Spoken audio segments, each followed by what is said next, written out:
Andrew TV here. Welcome back to the channel and welcome to another episode of Rockridge County. So today we're going to be going ahead and finally building in the main downtown area of our big city in the middle of the county. We've been building up to this episode for a while now, kind of laying the groundwork, all the different suburbia areas, the old town, the nuclear power plant to get our infrastructure ready. So yeah, it's been a few episodes of build up, but we are finally getting into the nitty gritty here and just adding a bunch of population, getting some big high rises in, some big offices, some big commercial space in there. We're going to get some new utilities, new services, as far as like getting our big hospital in there, our big police headquarters. So yeah, I've been really looking forward to this episode for a while, just to kind of utilize a lot more of the game overall. We've been kind of shying away from some of the aspects of the actual game part of Cities Skylines 2, just kind of holding off for this build. So, but yeah, hopefully everyone, as of the time of recording this, hopefully everyone had a good holiday season. As of the time of recording this, it's just a few days removed from the Christmas holiday. So for those of you that did celebrate, hopefully you had a fantastic one with family and friends. I know we did for sure. A lot of busy travel as always, but always fun to see everyone. But yeah, that is kind of the reason for the little bit of delay on Cities Skylines 2 and Rockridge County over the last few weeks. Just had a lot of busy time going on with, like I said, the holiday season, you know, naturally brings that along. Also had the other big games that we cover on the channel, Planet Zoo, had a big DLC come out, so I went ahead and covered that for about a week there, getting some builds out. Still having a bunch of fun in that game as well, so if you don't normally follow my other videos and are interested, go ahead and check out Planet Zoo. That's kind of the big main game on the channel at the moment. So yeah, check that out. So it took some time for that, but anyways, no, like I was saying, really glad to be back into Cities Skylines and Rockridge County as we are building our big downtown area today. So yeah, we're getting started with a big interchange, big highway. I wanted to get that out of the way pretty much first before anything else, was getting the main way off of our main highway systems into the city, so we can start to kind of get our traffic flow going and get that under control. So yeah, building a little interchange here. Didn't base this off anything, just basically knew I needed to make them go left and right into the eventual downtown area of our big city and everything. So I guess you'd call this probably a trumpet? No, actually, no, not at all. I don't even know what you would call this interchange by the end of it. I'm sure it's kind of reminiscent of a real life one, but yeah, no, I've been having a lot of fun jumping back in this and getting back kind of used to the road tools, and just kind of having a reminder after being away from the game for so long, just how great these road tools really are, right? Like, I mean, just for being vanilla and like no mods on them or anything, definitely have to say that the crowning achievement of this game as of right now is definitely the vanilla road tools. You can just, you know, you can just pop something out that, I'm not saying this is great looking or anything, but in Cities Skylines 1, if you wanted to do half the stuff that I'm doing at the moment, oh my gosh, that would take, you know, maybe a whole entire episode just to do that, right? So, but yeah, speaking of, we interchanges, we have that big, what is it, 1, 2, 3, I think there's like 4 or 5 point interchange right here with, you have the highway kind of sunken down just a little bit, not as underground or tunnels highway or anything, as you can see, but went ahead and sunk down the highway a little bit in the middle of the main city part, so it didn't really interfere with the roads and everything. Asterisk, that was the idea of it. We'll get back to that. Anyways, and then we have the railroad crossing right over top of it. We also have another just normal 2-lane road going over top of it, and then another road going over top of all of those roads and infrastructure that's coming from the main city and everything. So yeah, I kind of had this idea as it just kind of evolved as I was building it here. Again, hardly any of my builds in Cities Skylines 2 are planned as of right now. But yeah, I just kind of noticed that we could do this where I was like, oh cool, we have the highway going low. You know, you can start to build bridges over top of it, and yeah, no, I kind of like the little design feature that we got to have there with the different interchanges going over top of each other. Love having that kind of, like, I guess you call it kinetic energy through your city. We can have a lot of, like, you know, overpasses and underpasses, and just I love that about a downtown especially. So but yeah, as we are moving forward here, oh, excuse me. Speaking of that highway, it did kind of alter my plans for this downtown area overall. I kind of had a little bit of an idea, not like a master plan or anything, but just kind of a general idea of what I was building for or towards.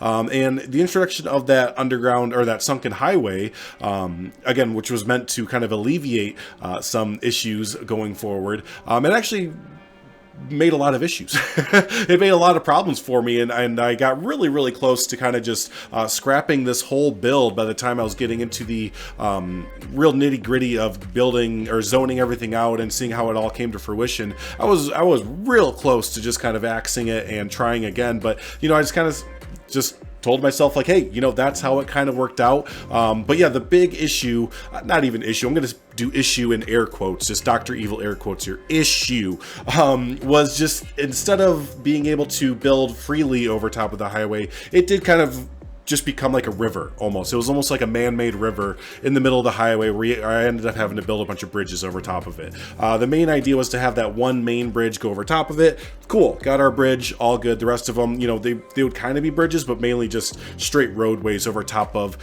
the highway. However, again, it did not work like that at all. Had to end up making a bunch of bridges. So a little reminiscent of, I think Pittsburgh or maybe LA a little bit, where they have a lot of river systems. I know LA and Pittsburgh, different rivers totally. One's a man-made, one's kind of more natural, but just the picture, or Chicago, picture of just a lot of bridges kind of going over top of the highway system. So, you know, near the end of it, I do like how it all ended up coming out, but just kind of a lesson for myself that, you know, sometimes the best laid plan is, you know, not always built out to be like that. So, but as you guys were building on the, I guess you call the west side. I always point the camera this way usually when I'm building for whatever reason. The west side of the highway ended up having to redo a good amount of the roadway system. As I was doing my little ramble there about the highway system, you may have noticed I was doing a lot of deleting and redoing over there.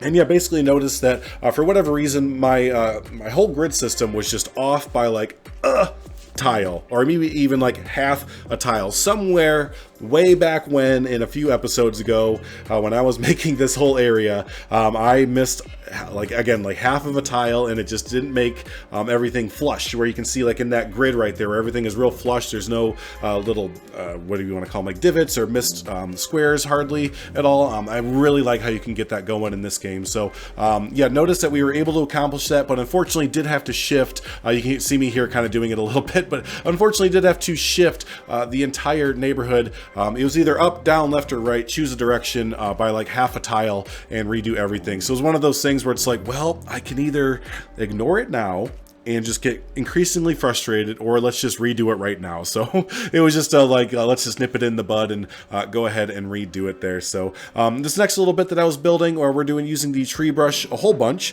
wanted to have a little bit of nature in the middle of all of this, you know, concrete and man-made area and everything. So right off the corner edge of our big interchange, not the one that we just built, one that we built a few episodes ago, excuse me, went ahead and put the campground in there and just didn't zone it at all, put a bunch of trees with the tree brush back there, and yeah, just wanted to have a little bit of a natural setting in the middle of our kind of downtown area here. And speaking of, wanted to keep putting in more and more parks as well, continue this in our main downtown hub. This is not our main downtown hub quite yet. This is more kind of suburbia leading into that area. But yeah, just really wanted to keep that alive. We've been having a ton of fun doing our little makeshift parks building. You know, like we had our riverfront park in the last episode leading up to Old Town. So I still wanted to have carve out giant areas of the downtown area and leading up to it for these parks. I do know it takes up a good amount of area, and if you're just kind of trying to play the game min-max, I guess you'd say, just trying to get all the population, you know, maybe doing this makeshift park thing wouldn't be your cup of tea. But for my play style, I do like doing those little parks, even if they're not fully used as parks and everything. So but yeah, no, as we're going forward, I ended up doing some rezoning as well. An area that was primarily row houses all the way up until this episode, decided that it wasn't close enough to the downtown area to kind of flow like that. So ended up rezoning where there was a bunch of row houses, turned those into a big amount of suburbia. So we do end up losing a good amount of population. I think it was, we started this episode at 45,000, go down to 40,000 for a little while, but near the end of the episode, there's a little bit of an uptick when we get our downtown area built. But that giant new grid system that I just built filled that entirely with row houses. So we have this nice gradual switch from basically as you go way out into the countryside, this nice little suburbia countryside into like packed, crammed suburbia.